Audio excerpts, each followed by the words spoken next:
Jennifer Lopez has faced the pressures of fame for decades, but no one expected her poised professional persona to shatter in such a raw and public fashion on Jimmy Kimmel Live. Ow.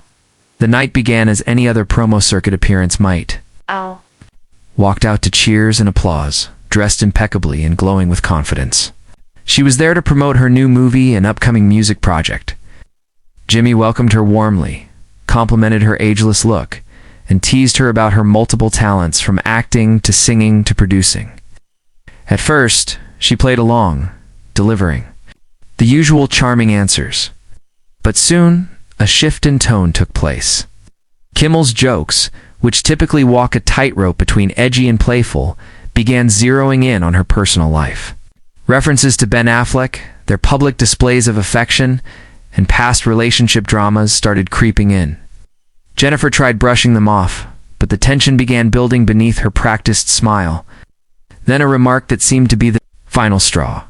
"So, how long until you two break the internet again? Other surprise wedding, maybe?" Her face tightened, and her silence said more than words. Lopez, never one to shy away from expressing her emotions, responded coldly, "My life isn't a stunt, Jimmy. Maybe stop treating it like one." The audience chuckled nervously, unsure whether it was all part of a performance. But Kimmel, instead of backing down, doubled down. Kimmel J.Lo, people love you because you're dramatic. The weddings, the movies, the breakups, it's a whole cinematic universe at this point. Her eyes narrowed. "That's not funny," she said sharply. "What I do in my personal life isn't for your monologue." The silence in the studio was thick, the air electric. Sensing the discomfort, Kimmel tried to steer the conversation back to her latest film. "Let's talk about the new movie Some are saying it's your best dramatic role yet. Did you pull from real-life heartbreak for it?" Jennifer took a breath, trying to calm herself, but the damage had been done. "Do you ask male actors that?" she snapped. "Do you reduce their craft to who they've dated or divorced? Or is that just for women like me?" Her voice echoed. With a fury the show hadn't seen before, Kimmel, caught off guard, attempted to lighten the mood by showing a pre-recorded skit they had prepared a parody of some of her early music videos. It was supposed to be funny, nostalgic, but in the moment it felt off. The sketch featured exaggerated dance moves, heavy accents, and a hypersexualized impersonation that made the live audience laugh, but Jennifer didn't. She folded her arms expressionless.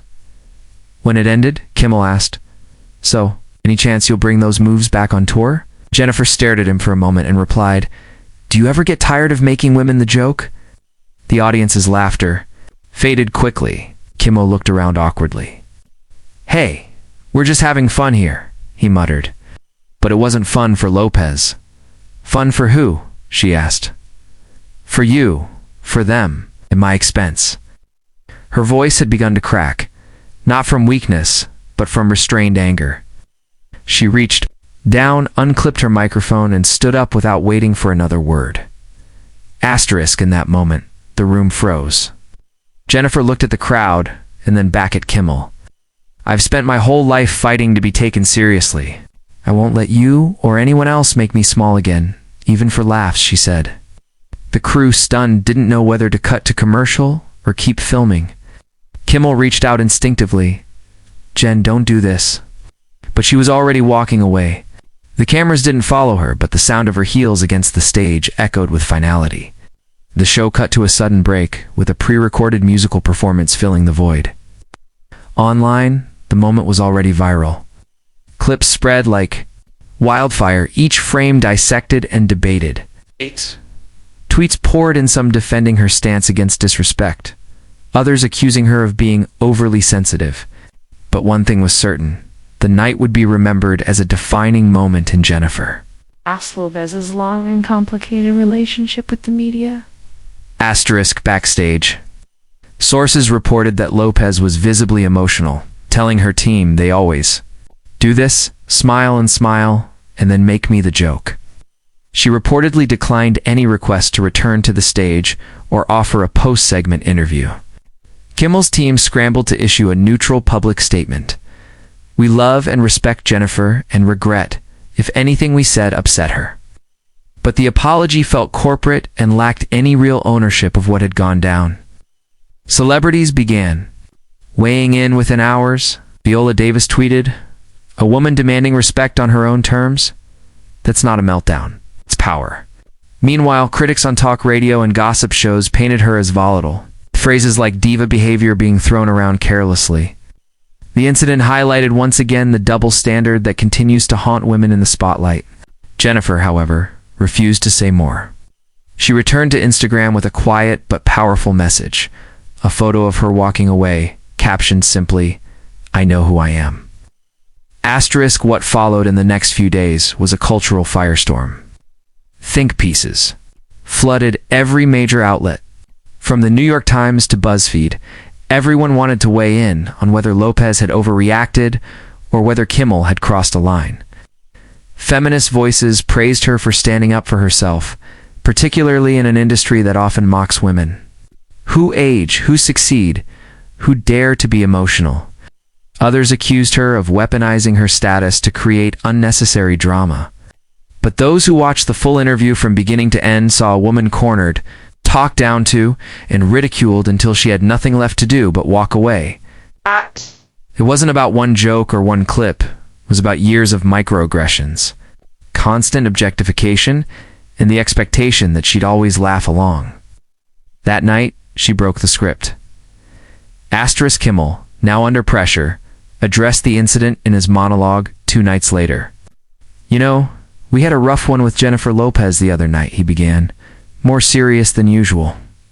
"I make jokes. That's what I do.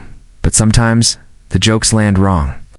Sometimes they hurt. If that's what happened, I'm sorry." The audience clapped lightly. It wasn't a full apology, but it was something. Appreciated the gesture while others criticized it for lacking accountability.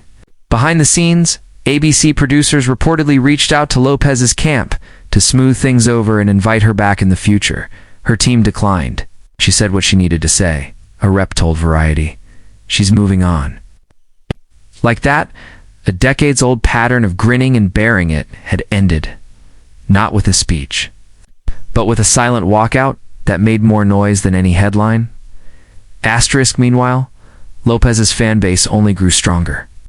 Her film received a boost in ticket sales, and her streaming numbers spiked across platforms.